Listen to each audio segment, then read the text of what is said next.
उत्तर मीमांसा भारतीय प्राचीन 6 आस्तिक दर्शनों में से एक है, जिसे हम षड दर्शन भी कहते हैं। इसे शारीरिक या वेदांत दर्शन भी कहा जाता है, जहाँ जैमिनी द्वारा प्रतिपादित मीमांसा दर्शन में वेदों के मंत्र व कर्म फल पर मीमांसा या विचार किया गया है। वहीं उत्तर मीमांसा में ब्रह्मा, जगत और आत्मा के विषय में मीमांसा अर्थात विचार विमर्श या विश्लेषण किया गया है। इस दर्शन के प्रतिपादक महर्षि वेदव्यास को कहा जाता है तथा उत्तर मीमांसा के आधारभूत ग्रंथ को वेदांत सूत्र, ब्रह्मा सूत्र एवं शारीरिक सूत्र भी कहते हैं, क्योंकि इसका विषय परम ब्रह्मा अथवा अर्थात आत्मा और ब्रह्मा है। वेदांत सूत्र बादरायण के रचे कहे गए हैं, जो 4 अध्याय में विभाजित है। उत्तर मीमांसा के अगर हम ब्रह्मा और जगत के विषय में विचार देखें तो ब्रह्मा निराकार है, वह चेतन है, वह श्रुतियों का उद्गम है एवं सर्वज्ञ है।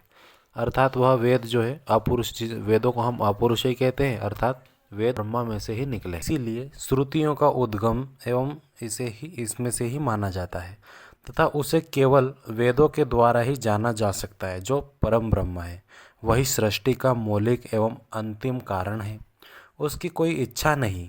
एतदर्थ वह अकर्मण्य है। दृश्य जगत उसकी लीला है। विश्व जो ब्रह्मा द्वारा समय समय पर उद्भत होता है, उसका न आदि है और न अंत है। वेद भी अनज्ञ है। जीव या व्यक्तिगत आत्मा आदि अंतहीन है। चेतना भूत सर्वव्यापी है। यह ब्रह्मा का ही अंश है। यह स्वयं ब्रह्मा है। अनुभव द्वारा व्यक्ति ब्रह्म ज्ञान प्राप्त कर सकते हैं। यही उत्तर मीमांसा के ब्रह्मा और जगत के विषय में विचार है। ब्रह्मा केवल ज्ञानमय है, जो मनुष्य को मुक्ति दिलाने में समर्थ हो। इसका व्यक्तिगत रूप केवल एक झलक है। कर्म से कार्य को फल प्राप्त होता है और इसके लिए पुनर्जन्म होता है। ज्ञान से मुक्ति की प्राप्ति होती है। अगर हम इसके अर्थ की बात करें, अर्थ निरूपण, तो उत्तर मीमांसा जीव जगत ब्रह्मा संबंधित दार्शनिक समस्याओं पर विचार करता है और अन्य दर्शन की त्रुटियों को दिखाता है।